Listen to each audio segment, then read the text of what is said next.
I sat at my childhood home's dining table for what was supposed to be a celebratory family dinner when my parents and brother Jeremy suddenly announced they expected me to hand over the keys to my apartment. Jeremy needed it for his growing influencer career. When I politely refused, my father exploded with rage, grabbing a plate of spaghetti and hurling it directly into my face. As sauce dripped down my shirt, Jeremy pulled out his phone, live streaming my humiliation to thousands of followers, until the door swung open unexpectedly. Looking back, I should have seen it coming.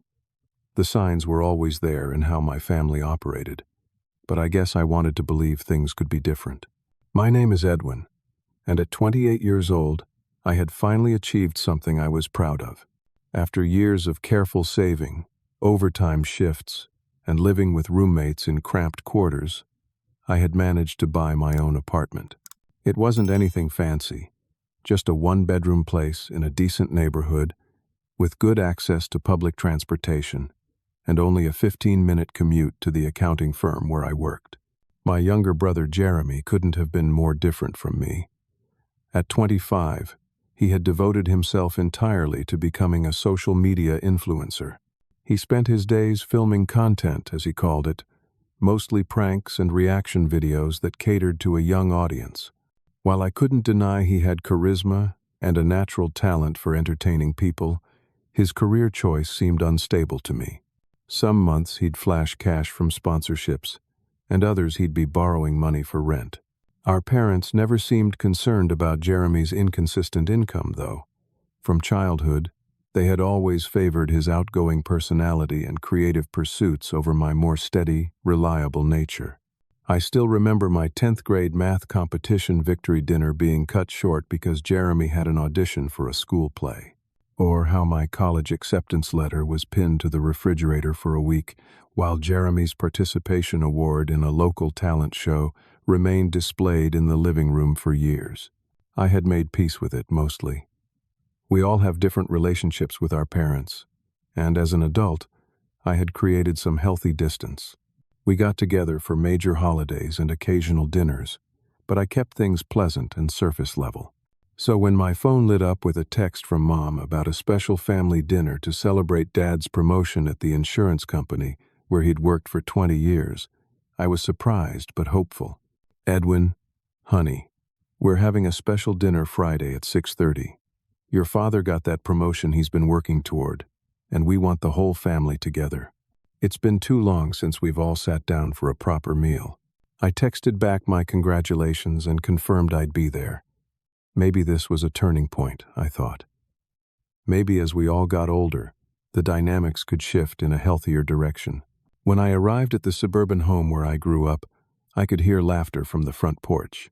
Walking in, I found my parents gathered around Jeremy in the living room, their faces illuminated by the glow of his phone screen as he showed them his latest videos. This one got 90,000 views in just 2 days, Jeremy was saying, swiping to another clip. And I've got a sports drink company practically begging me to mention their product in my next gym series.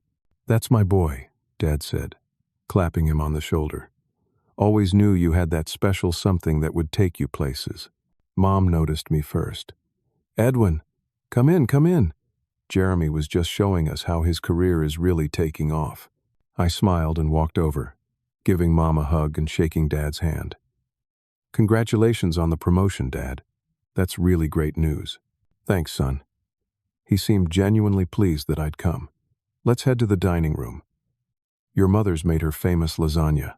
As we moved to the table, Jeremy kept his phone out, occasionally checking notifications with a satisfied smile. The table was set nicely, with the good dishes that usually only came out for Thanksgiving or Christmas. Maybe this really was a new chapter for our family.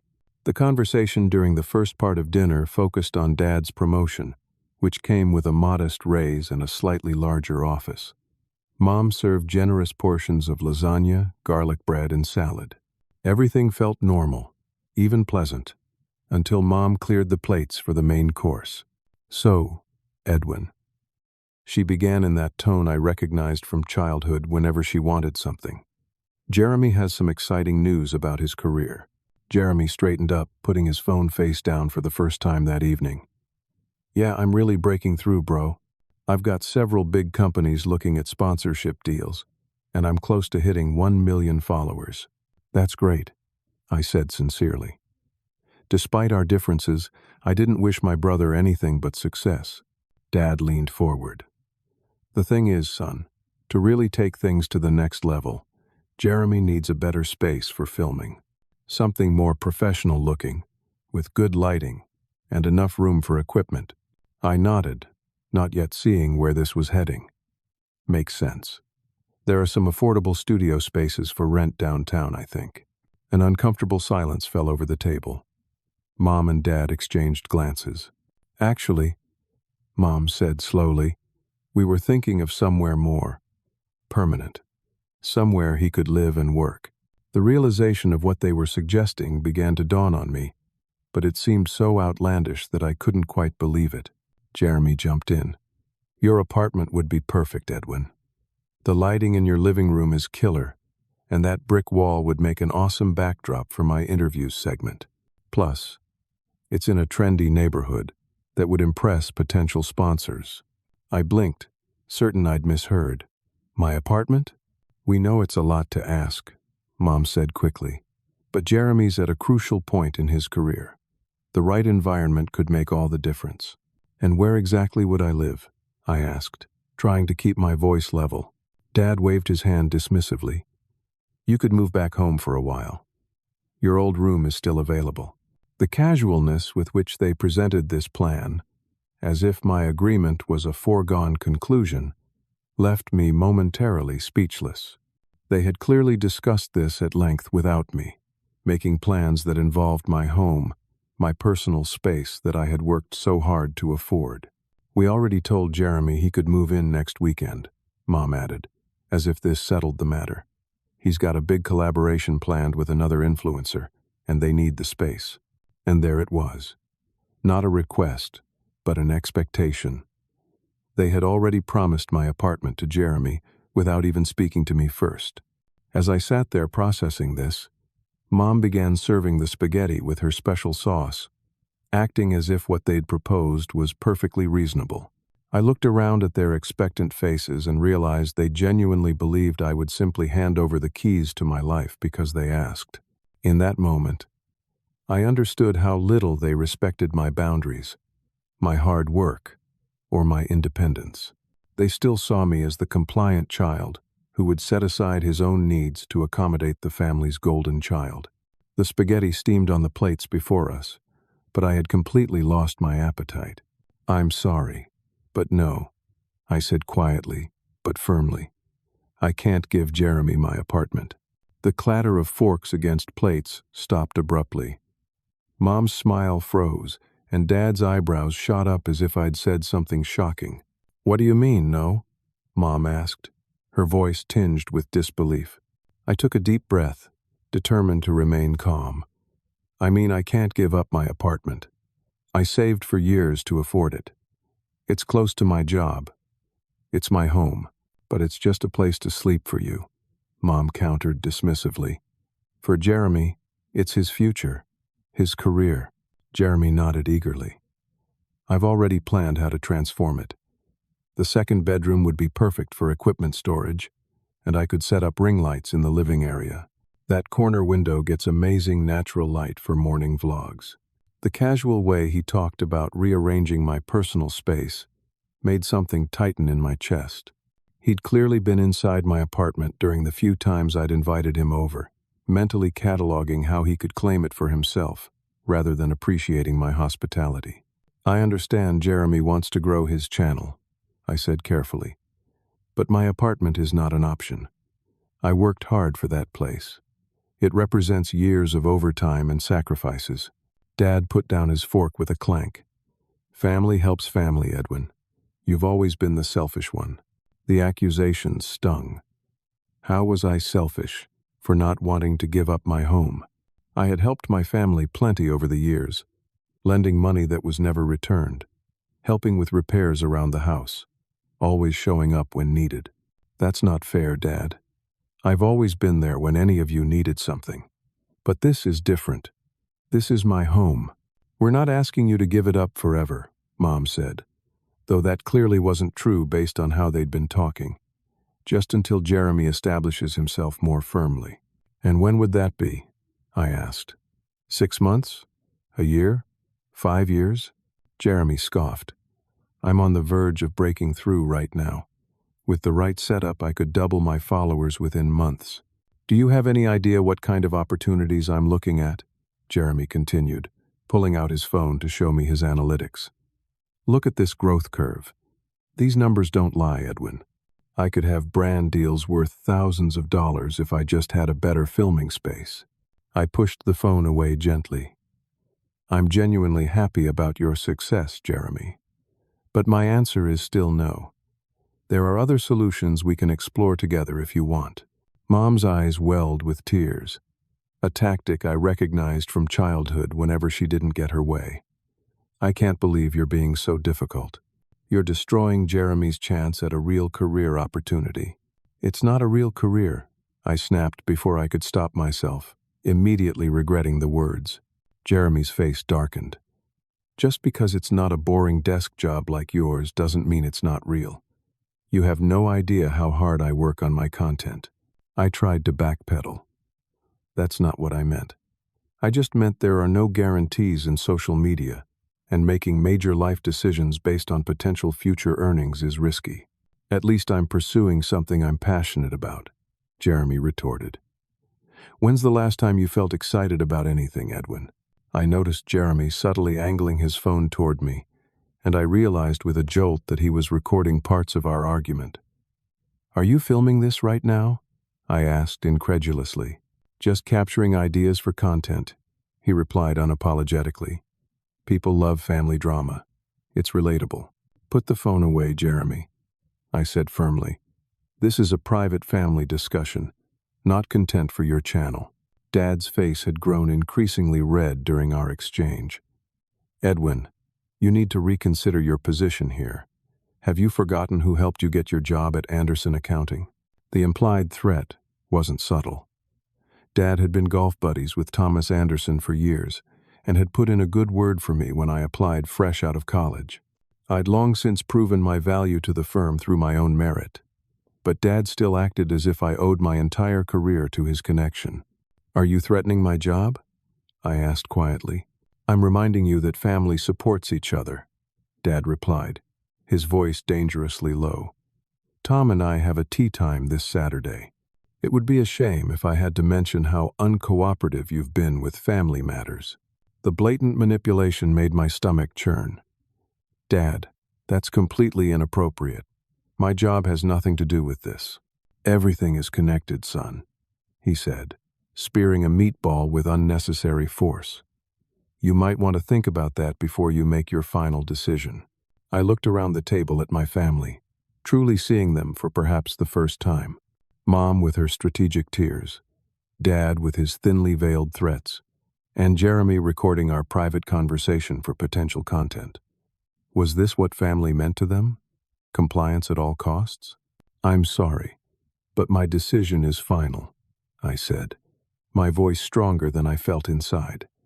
I worked hard for my apartment, and I'm not giving it up.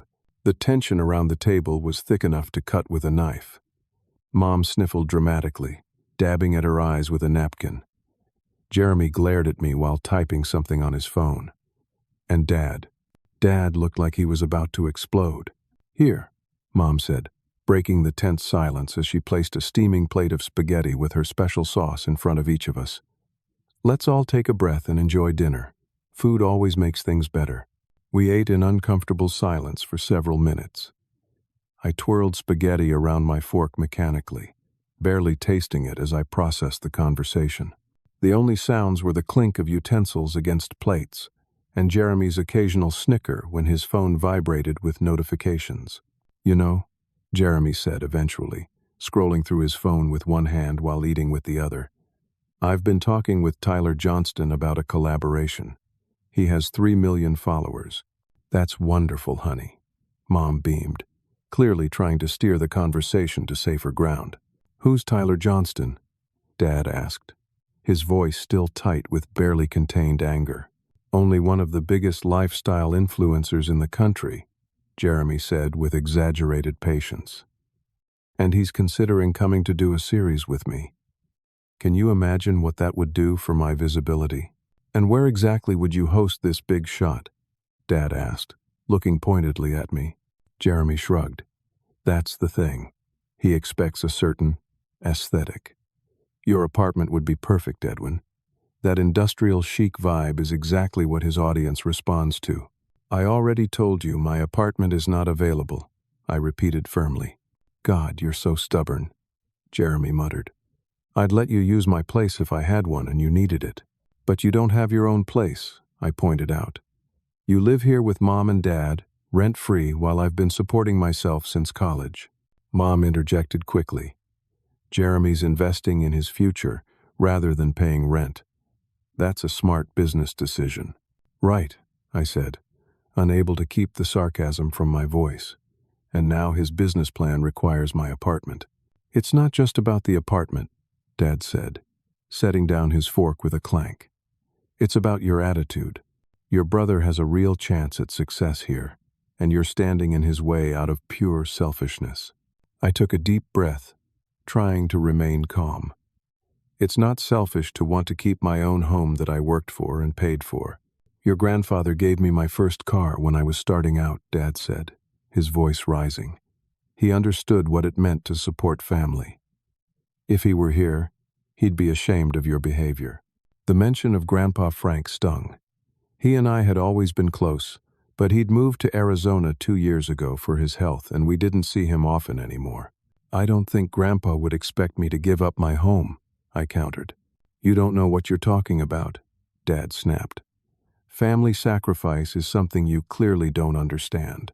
Jeremy was typing rapidly on his phone now, barely concealing his smirk. What are you doing? I asked him. Just updating my followers, he replied without looking up. They're invested in my journey. They want to know about the collab possibilities. Are you telling them about trying to take my apartment? I asked.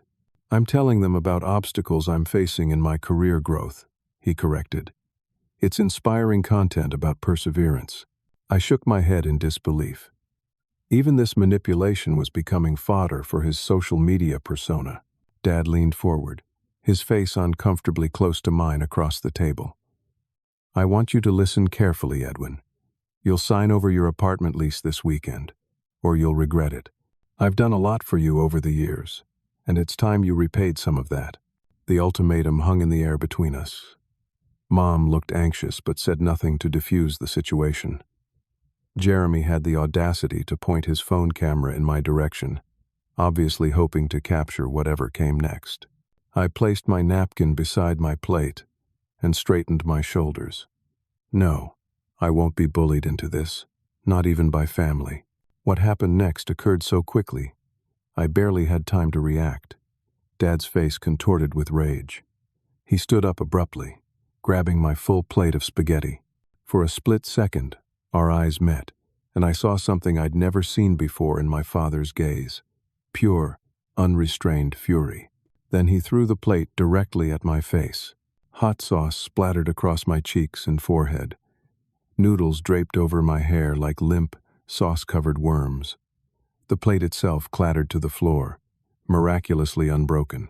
I sat there, momentarily paralyzed by shock, as tomato sauce dripped down my face onto my collar, staining my white work shirt a vivid red.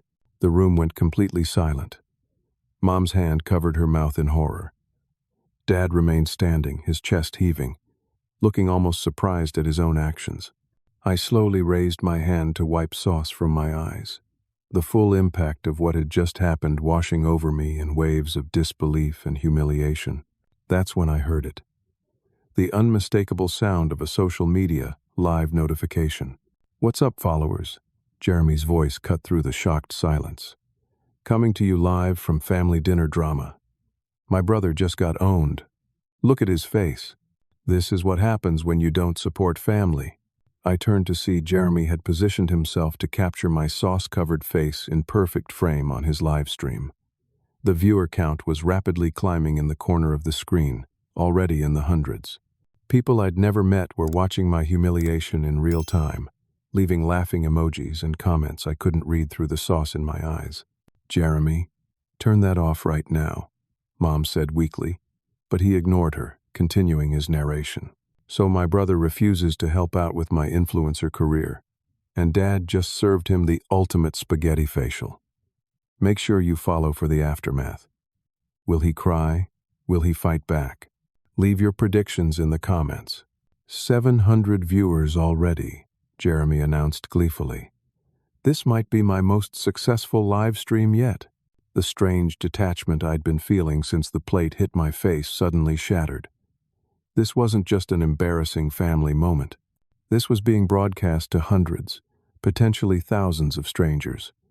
My privacy, my dignity, were being violated for content, for likes, for Jeremy's desperate pursuit of internet fame. I felt something break inside me. Not just my composure, but something deeper, more fundamental. The illusion that my family, despite their flaws, ultimately had my best interests at heart. In this moment of dripping sauce and public humiliation, that comforting fiction disappeared forever. And that's when the front door opened. The sound of the door opening barely registered at first. I was too overwhelmed by the sauce dripping down my face, the hundreds of strangers watching my humiliation live, and the crushing weight of betrayal from my own family. What the hell is going on here? The booming voice cut through the chaos like a thunderclap. Everyone froze. Even Jeremy's running commentary to his live stream audience stuttered to a halt. Standing in the doorway was Grandpa Frank. At 75, he still had the commanding presence of the former military man he was, ramrod's straight posture, and a gaze that could cut steel. He took in the scene with piercing eyes. Me covered in spaghetti sauce. Dad still standing with his fists clenched, Mom looking horrified, and Jeremy pointing his phone camera at my face. "Frank," Dad said, his voice suddenly uncertain. "We weren't expecting you." "Clearly," Grandpa replied, his voice ice cold. He strode across the room with purpose, directly to Jeremy. "Turn that thing off. Now." "I'm in the middle of a live stream, Grandpa," Jeremy protested. "I've got almost 1,000 viewers." Without hesitation, Grandpa reached out and took the phone from Jeremy's hand. His movements were surprisingly quick for his age. "Hey, you can't just." Grandpa looked at the screen, found the end broadcast button, and pressed it. "I just did." "Do you have any idea what you just did?" Jeremy nearly shouted. "That was going viral. At your brother's expense," Grandpa said flatly, pocketing Jeremy's phone. "You'll get this back when you remember your decency." He turned to me next, his expression softening. "Edwin, let's get you cleaned up." The simple kindness in his voice nearly broke me. I stood on shaky legs, sauce still dripping from my hair onto my ruined shirt. "Dad," my father began, "you don't understand what happened here." Edwin was being completely unreasonable. I saw enough. Grandpa cut him off. A grown man throwing food at his son, like a toddler having a tantrum. I understood perfectly. Mom finally found her voice. "Frank, what are you even doing here? You're supposed to be in Arizona. I flew in this morning." "Thought I'd surprise you," he said. "Seems I'm the one who got the surprise." Grandpa guided me toward the kitchen, his hand supportive on my shoulder. "Let's get you a towel." In the kitchen, away from the others, Grandpa dampened a dish towel and handed it to me. "Start with your eyes," he instructed gently. As I wiped sauce from my face, Grandpa leaned against the counter, watching me with concern. "Want to tell me what that was about?" I explained the situation in halting sentences, still processing the events myself. How they demanded my apartment for Jeremy's influencer career. How I refused. How quickly it escalated to threats, and ultimately, spaghetti in my face. Grandpa listened without interrupting, his expression growing increasingly troubled. When I finished, he sighed heavily. I was afraid something like this might happen. Not the spaghetti assault specifically, but the entitlement, the disrespect, It's been building for years. There was something in his tone that suggested he knew more than he was saying. Before I could ask, Mom called from the dining room. "Dad? Edwin? Are you coming back to finish dinner?" Grandpa raised an eyebrow at me. "Up to you, son. We can leave right now if you want." Part of me wanted nothing more than to walk out and never look back.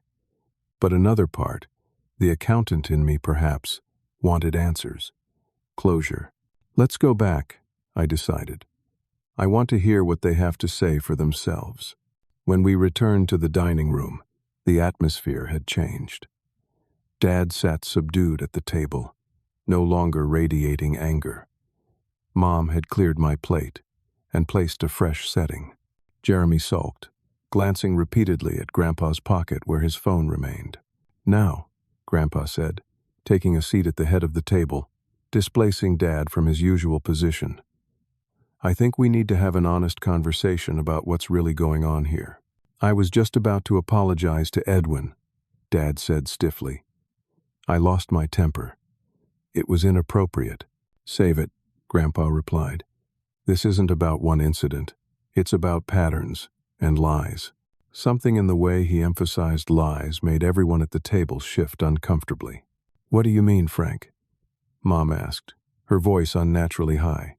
"I came here tonight to talk about the family property investments," Grandpa said, his tone matter of fact.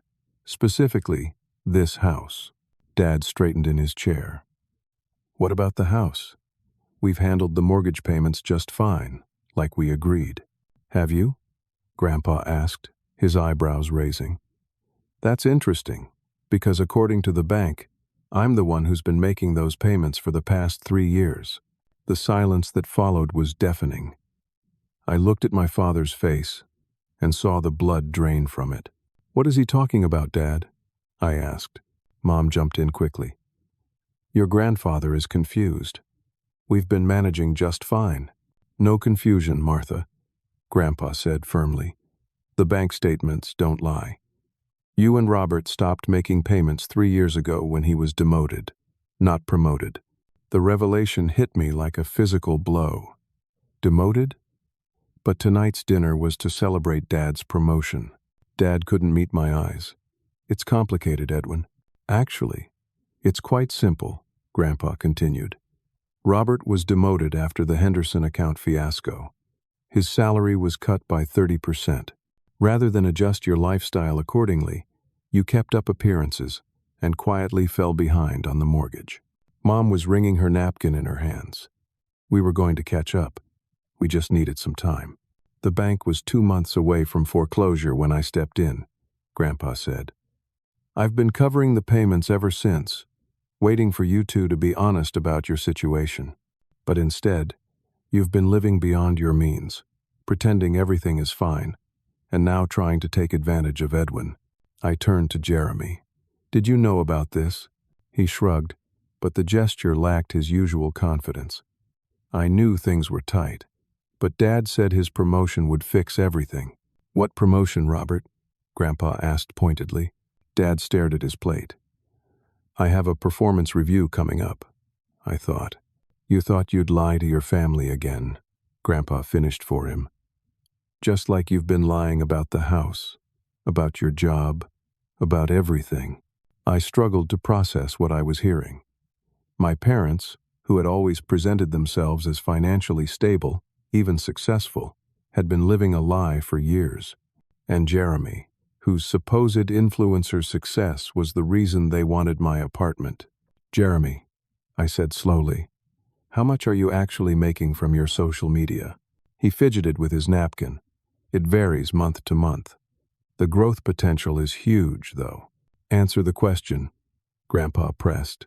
"I made $800 last month," Jeremy admitted reluctantly. "But that's more than the month before. I'm trending upward." $800. Not even enough for rent in most places, let alone utilities and food.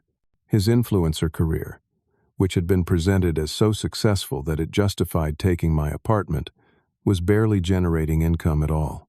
"So let me get this straight," I said, the pieces finally coming together. You want my apartment partly because you might lose this house? Mom looked away. Dad's silence was confirmation enough. Why didn't you just tell me you were struggling? I asked, genuine hurt in my voice. I would have helped if I could, but not by giving up my home. Your brother's career is going to take off, Dad insisted, though his voice lacked conviction. We just need to buy some time until it does. And if it doesn't? I challenged. What then? No one had an answer for that. Grandpa stood up from the table. Edwin, I think you and I should continue this conversation elsewhere. Robert, Martha, Jeremy, you have some serious thinking to do about your priorities and your honesty.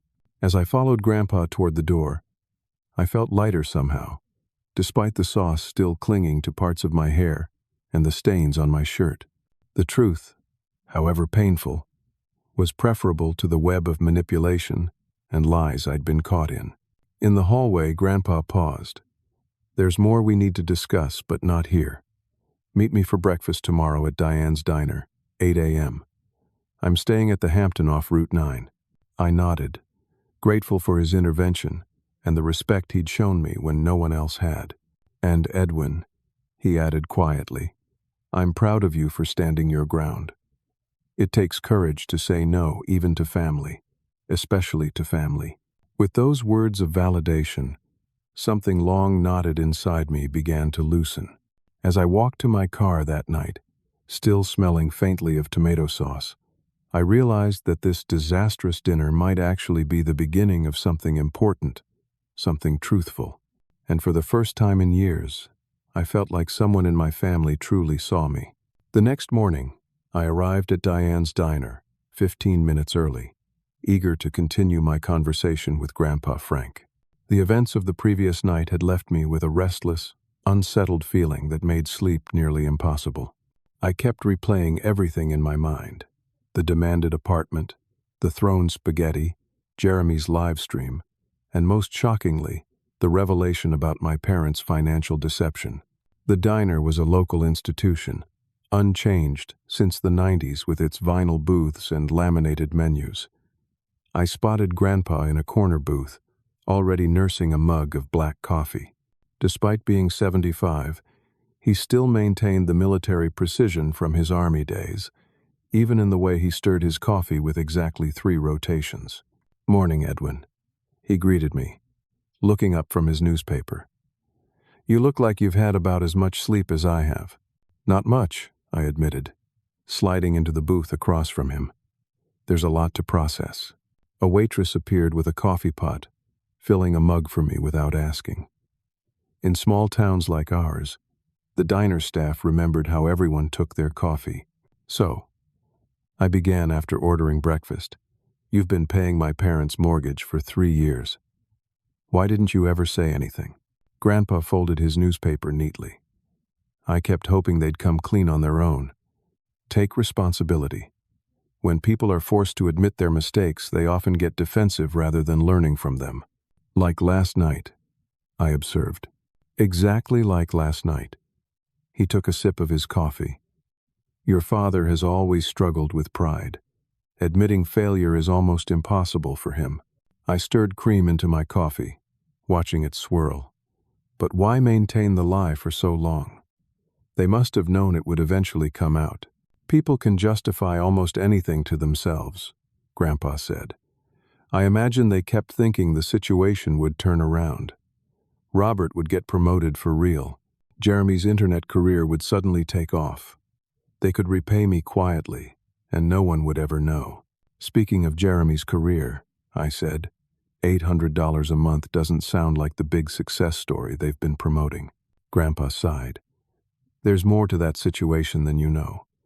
After breakfast, I suggest you do some research into your brother's supposed success. Things aren't what they appear to be.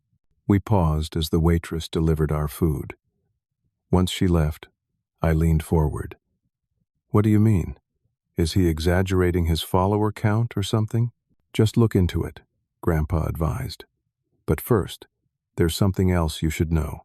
The real reason I flew in from Arizona wasn't just to check on the mortgage situation. His serious tone alarmed me. Is everything okay? Your health? "My health is fine for a man my age," he assured me, "but I'm making some changes to my will and property arrangements.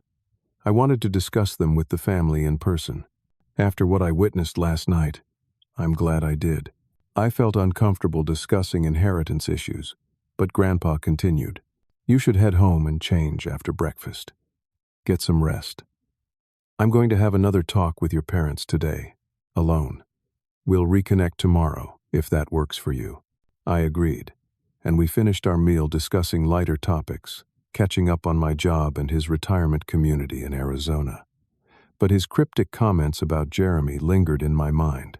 After leaving the diner, I decided to take Grandpa's advice and look into Jeremy's social media presence more carefully. I'd never paid much attention to his influencer career, occasionally liking his posts out of familial obligation but never deeply engaging with his content.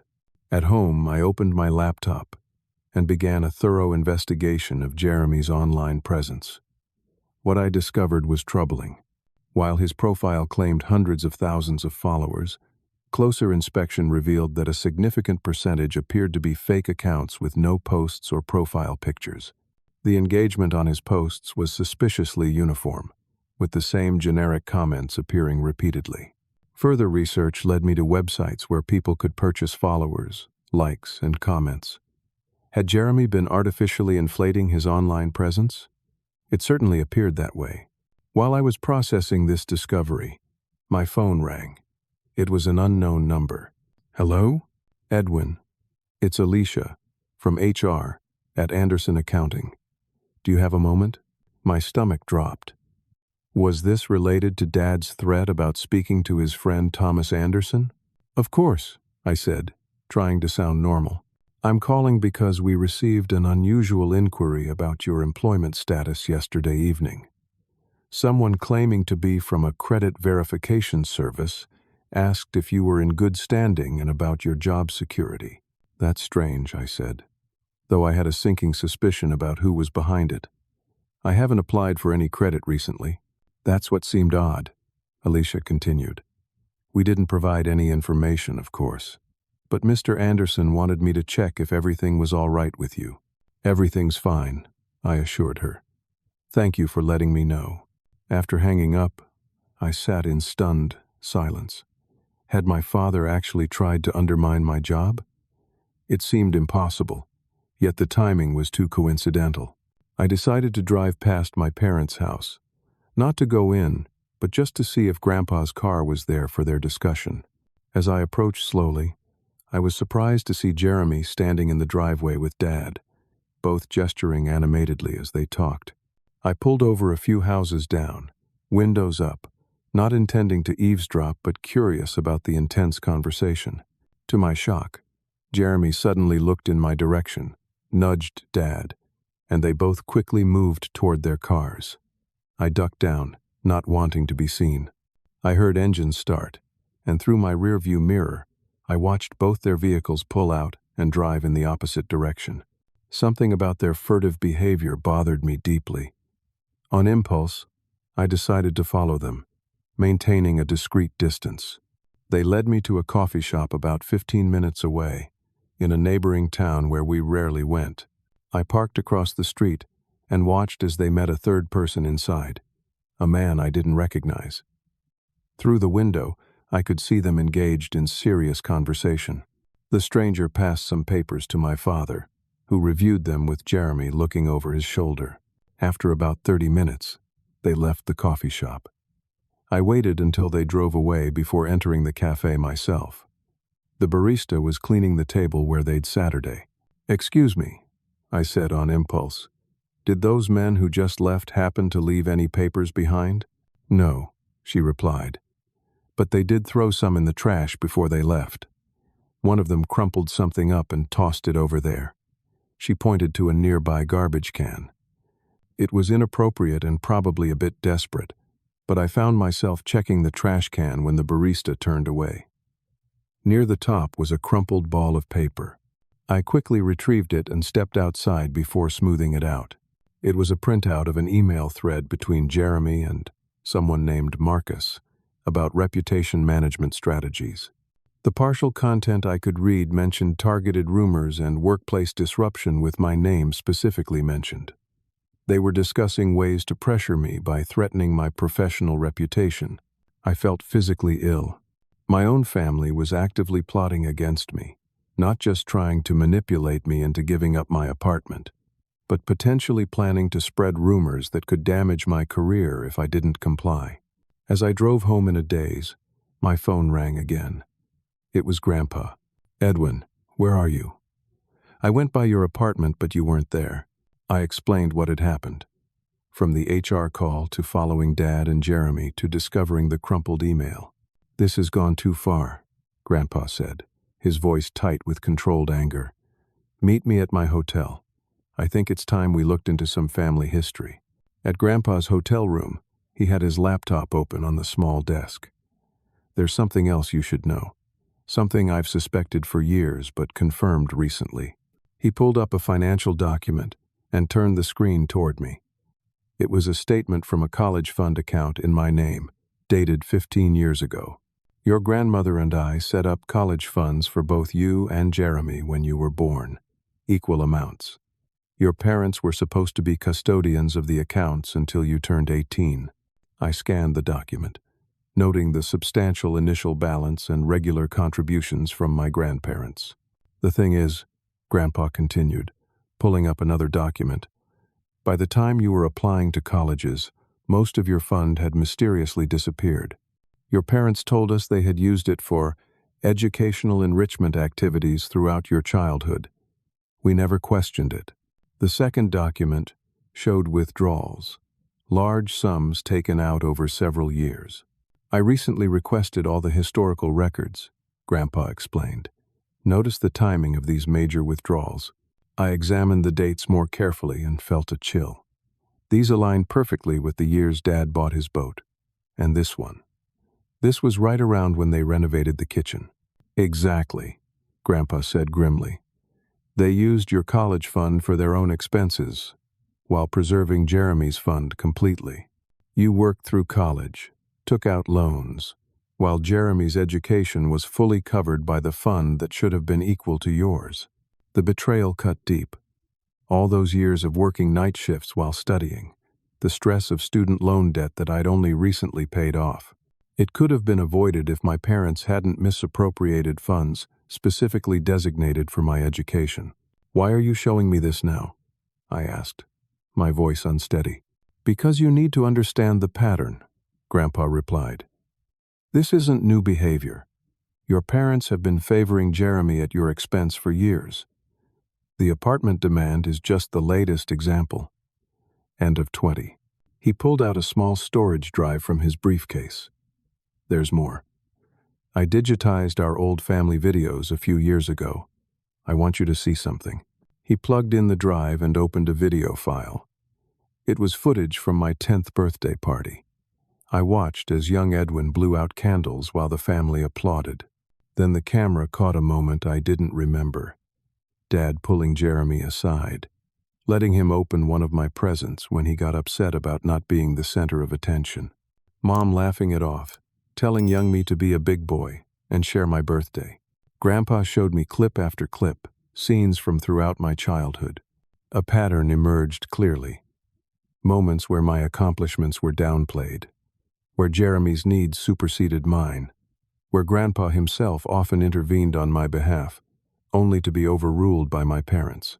"I tried to balance things," Grandpa said quietly, "to make sure you were treated fairly, but I wasn't always there, and when I spoke up, your parents accused me of playing favorites." The videos revealed something else I'd never fully realized. Grandpa had been my advocate all along, trying to ensure I received equal treatment, equal love. He'd been fighting a silent battle on my behalf for years. "Why didn't you ever tell me?" I asked. "Would it have helped you to know your parents were treating you unfairly? Or would it have just created more pain and division?" His eyes held genuine concern. I always hoped they would recognize what they were doing and change on their own. As the reality of my family dynamic became clearer through concrete evidence rather than just feelings and impressions, I felt a strange mixture of validation and grief. My sense that something had always been unequal, wasn't just in my head. But the confirmation brought its own kind of pain. "What do we do now?" I asked finally. Grandpa closed his laptop decisively. "Now, we set some boundaries. Clear, firm boundaries. And we do it together." For the first time since the spaghetti incident, I felt something like hope. Not that my family would suddenly transform into the supportive unit I'd always wished for, but that with Grandpa's help, I could establish a healthier relationship with them on my own terms.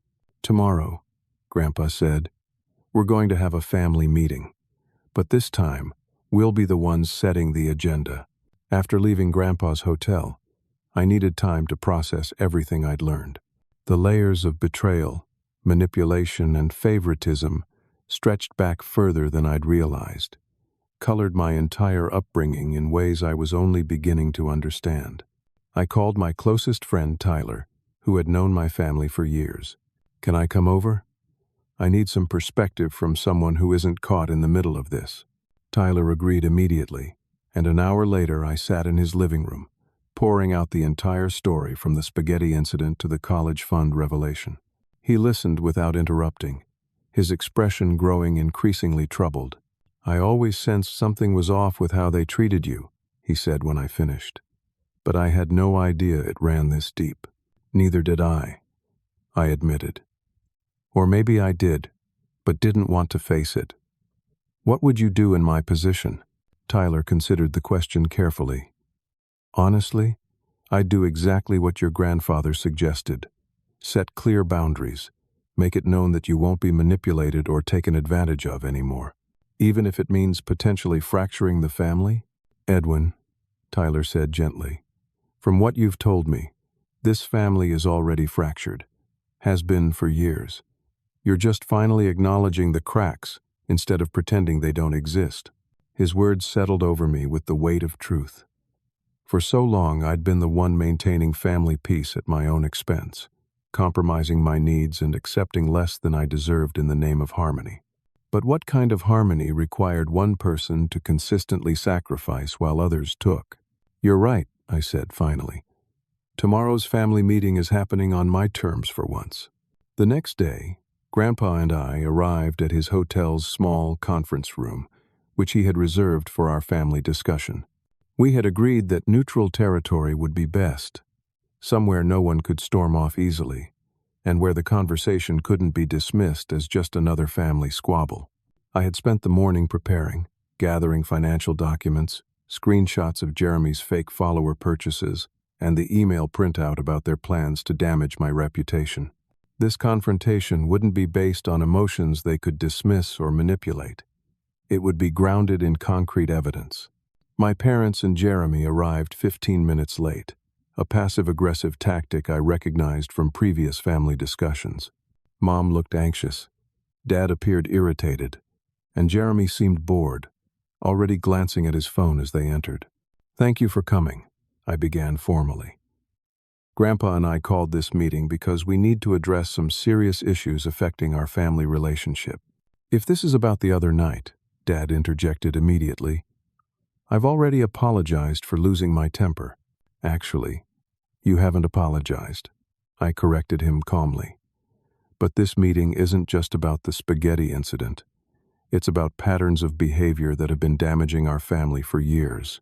I laid out my evidence methodically, starting with the apartment demand and the subsequent humiliation, moving to their financial deceptions, then to the discovered plans to undermine my career, and finally to the misappropriated college fund. As I spoke, I watched their expressions shift from defensive annoyance to shock that I knew so much, to growing discomfort. Jeremy kept trying to record portions of the conversation on his phone, until Grandpa firmly instructed him to put it away. "This isn't content," Grandpa said sharply. "This is your family trying to heal." When I finally finished presenting my evidence, there was a heavy silence. Then my mother spoke, her voice trembling slightly. "Edwin, you're taking all of this completely out of context. We've always wanted what's best for both our boys." "Then explain the college fund, Mom," I challenged. "Explain why mine was emptied for household renovations while Jeremy's remained untouched." We were going through a difficult financial period, Dad said defensively. We intended to replace that money. With what? Grandpa asked. The same way you intended to catch up on mortgage payments? With money you didn't have because you were living beyond your means? You don't understand the pressures of raising a family, Dad shot back. I raised you, Grandpa reminded him. I never stole from one child to benefit another. Jeremy, who had been uncharacteristically quiet, finally spoke up. So what exactly is the point of this little intervention? To make us feel bad? To get revenge because Dad threw food at you? Get over it. His dismissive attitude ignited something in me. The point, Jeremy, is that this pattern stops now. I will not give you my apartment. I will not continue to be the family resource that gets depleted whenever you want something. And I will not tolerate any attempts to damage my reputation or career. Are you threatening us? Dad asked incredulously. No, I'm setting boundaries, I clarified. But since you brought it up, I should mention that misappropriating dedicated education funds could be considered financial fraud, and attempting to interfere with someone's employment through false statements is actionable. The color drained from Dad's face. You would take legal action against your own family? I don't want to, I said honestly. What I want is acknowledgement of the patterns I've outlined, genuine apologies, and most importantly, changed behavior moving forward. You've always been so dramatic, Mom said, falling back on a familiar dismissal tactic, making mountains out of molehills. Is financial fraud a molehill, Martha? Grandpa asked quietly. You're turning him against us, Dad accused, pointing at Grandpa. You've always favored Edwin. No, Robert. I've tried to ensure equal treatment for both boys, Grandpa corrected. There's a difference. The conversation continued in circles, my parents alternating between denial, deflection, and attempts to minimize their actions. Jeremy contributed little beyond occasional eye rolls and checking his phone when he thought no one was looking. After nearly 2 hours of this, I realized we weren't making meaningful progress. They weren't ready to take responsibility or acknowledge the harm they had caused. Perhaps they never would be. I think we've said all that can be said today, I concluded, gathering my documents. I've made my position clear. The choice now is yours. You can reflect on what I've shared and work toward healthier family dynamics. Or you can continue as you have been. But if you choose the latter, you need to understand that my participation in this family will change significantly. What does that mean? Mom asked, a note of alarm in her voice. It means I'll be stepping back. Limited contact. No more financial assistance. No more being the peacekeeper or the backup plan. You'd abandon your family over this? Dad demanded. I'm not abandoning anyone, I clarified. I'm protecting myself from further harm. There's a difference. Jeremy snorted. Always about you, isn't it? That's rich coming from you, I replied evenly. But I'm done arguing. The evidence speaks for itself. I'll leave you all to think about where we go from here. As I stood to leave, Grandpa rose with me, making his allegiance clear. Before walking out, he addressed my parents one last time. I raised you better than this, Robert. Your mother would be deeply disappointed by the values you've demonstrated. I certainly am. The simple statement, delivered without heat, but with profound sadness, seemed to penetrate my father's defenses in a way nothing else had. For a brief moment, I saw genuine shame flash across his face before he masked it with indignation again. Outside in the parking lot, Grandpa placed a hand on my shoulder. You did well in there. Standing your ground with dignity isn't easy, especially with family. Do you think it made any difference? I asked. Hard to say. People don't change overnight, especially when they've spent years justifying their behavior. But you've given them something to think about, and you've reclaimed your own power in this relationship. That counts for a lot. As we parted ways, I felt simultaneously drained and liberated.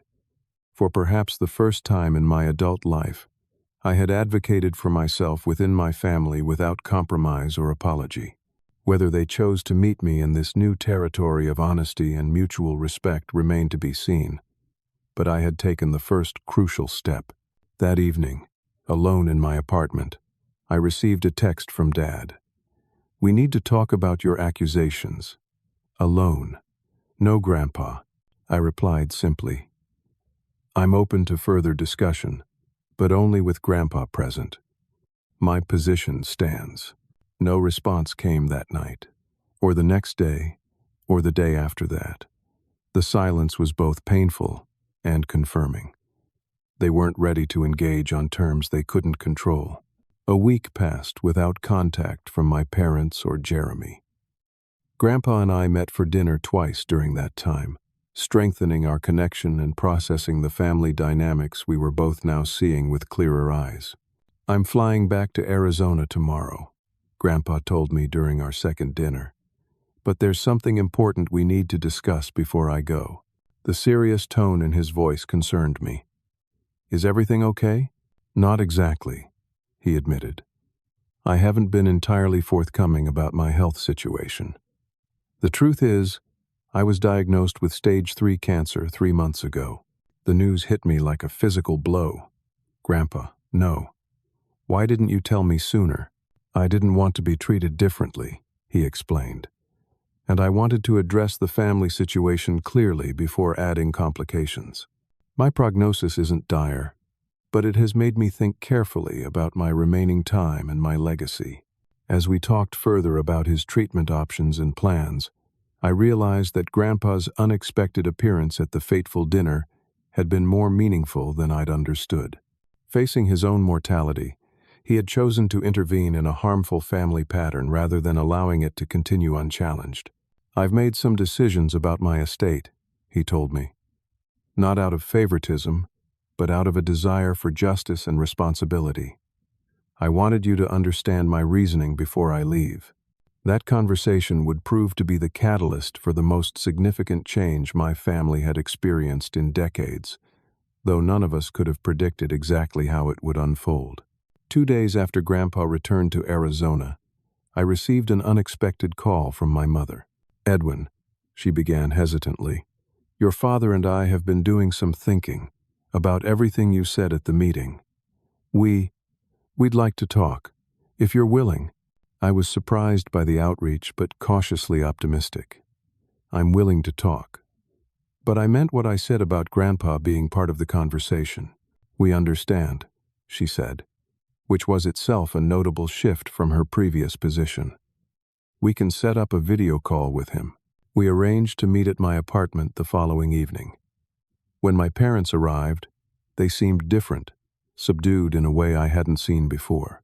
Dad's usual commanding presence was muted, and Mom didn't immediately fill the silence with nervous chatter as was her habit. Jeremy wasn't with them, which I noted immediately. "He's not ready for this conversation yet," Mom explained when I asked. "But we're working on him." We set up the video call with Grandpa, who looked tired but alert from his home in Arizona. Once everyone was settled, Dad cleared his throat. "I've never been good at this sort of thing," he began awkwardly, "admitting when I'm wrong. Your grandfather can attest to that."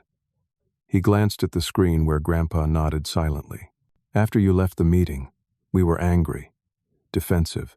We spent the drive home justifying everything to ourselves. But then your grandfather called and told us about his diagnosis." My mother dabbed at her eyes with a tissue.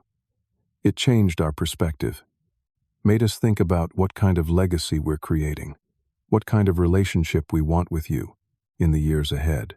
We talked to a family therapist," Dad continued. "The admission clearly difficult for him, just twice so far, but it's been eye-opening. We've started to recognize patterns we weren't aware of, like how we've consistently favored Jeremy," Mom added softly. "The therapist helped us see how our behavior has affected both of you, just in different ways."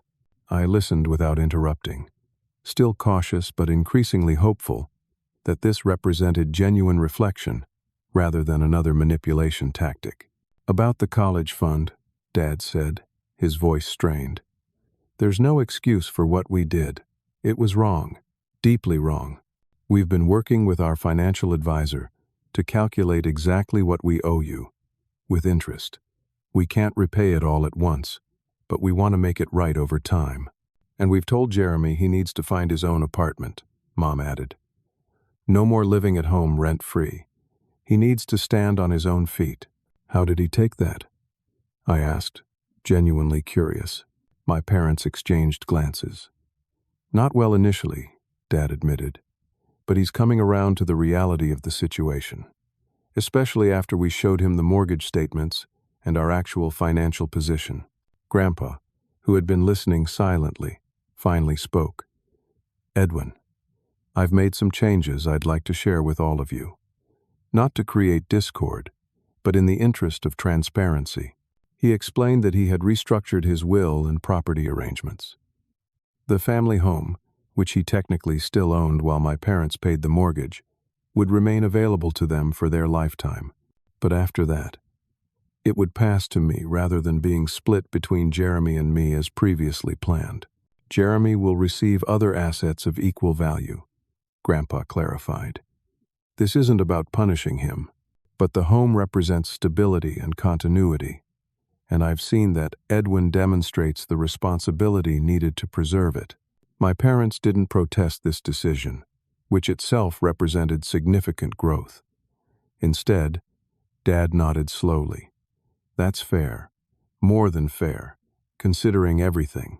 The conversation continued for nearly 3 hours, covering painful territory but without the defensive anger that had characterized our previous meeting.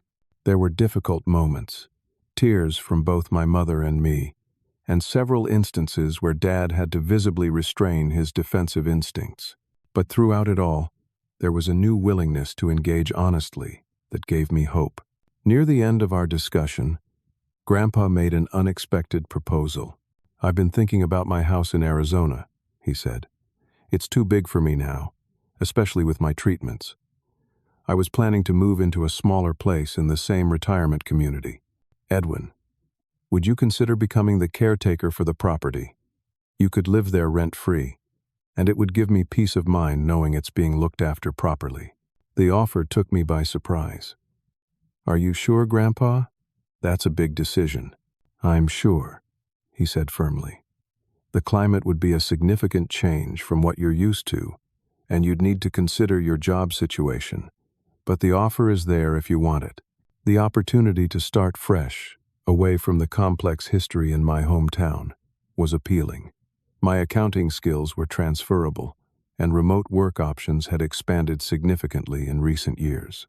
More importantly, being closer to Grandpa during his treatment felt right. I'll think about it seriously, I promised. In the months that followed, remarkable changes unfolded in my family.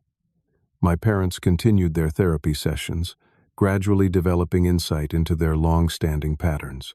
They arranged a payment plan to restore my misappropriated college funds, making the first deposit without prompting. Jeremy's journey was more complicated. His initial reaction to the family's new direction was resistance and resentment, but reality has a way of asserting itself. His influencer career continued to struggle despite his efforts, and without our parents' financial cushion, he was forced to take a part-time job at a local marketing agency. Surprisingly, the structure and professional environment proved beneficial for him. His natural charisma and creative instincts, when channeled into legitimate work rather than manufactured internet fame, began to earn him genuine recognition. 6 months after our confrontation, he had been promoted to a full-time position and moved into a small apartment with a roommate. As for me, after careful consideration, I accepted Grandpa's offer. I negotiated a remote position with my firm, supplemented by contract work with a few local companies in Arizona. The move required adjustment, but being present for Grandpa's treatments and recovery gave both of us valuable time together that we might otherwise have missed. His health improved somewhat with aggressive treatment, though the prognosis remained uncertain. What was certain was the strengthened bond between us, built on mutual respect and shared values.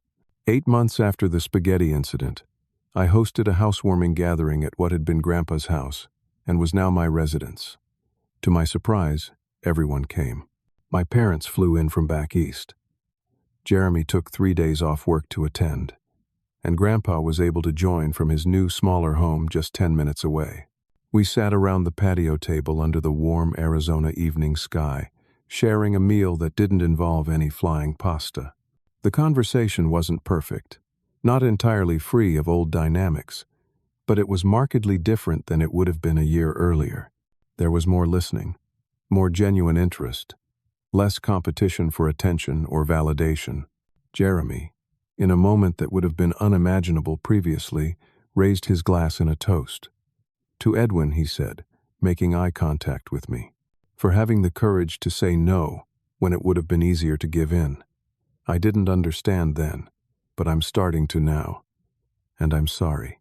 The simple apology, offered without prompting and without qualification, represented a breakthrough I hadn't dared to hope for. Later, as the evening wound down, Grandpa and I sat together while the others cleaned up inside. "Do you remember what I told you that night after the dinner disaster?" he asked. "About how it takes courage to say no, especially to family?" I nodded. "I think about that a lot. What I didn't say then, but what you've shown all of us since, is that sometimes saying no is the most loving thing you can do, not just for yourself, but for everyone involved. Your refusal forced changes that needed to happen." As I looked at my family through the window, imperfect but evolving, I understood what he meant. My no had created space for growth that endless yeses never could have. By refusing to participate in unhealthy patterns, I had opened the possibility for new, healthier ones to emerge. The journey wasn't over. Real change takes time, commitment, and consistent effort. There would be setbacks and old habits reasserting themselves. But the foundation had shifted. Truths had been spoken that couldn't be unspoken. Boundaries had been established that, even if tested, couldn't be simply erased. In standing firm when it would have been easier to give in, I had discovered strength I hadn't known I possessed. In facing painful family dynamics directly rather than accommodating them, I had found a path toward authentic relationship rather than performance and pretense. And in the mess of sauce and hurt and confrontation, I had rediscovered the grandfather who had always seen me clearly and valued me completely. Some might find it strange that a plate of thrown spaghetti could catalyze such profound family transformation. But sometimes it takes a dramatic moment to illuminate patterns that have operated in shadow for decades. Sometimes, humiliation becomes the doorway to dignity. And sometimes, saying no to what isn't working creates the necessary space for something better to begin. Have you ever had to stand your ground with family even when it was difficult? Or experienced how setting boundaries, though painful initially, led to healthier relationships in the long run? I'd love to hear your stories in the comments. And if this story resonated with you, please like, subscribe, and share it with someone who might need encouragement to stand firm in their own truth. Thank you for listening, and may you find the courage to say no when necessary and yes to your own worth, always.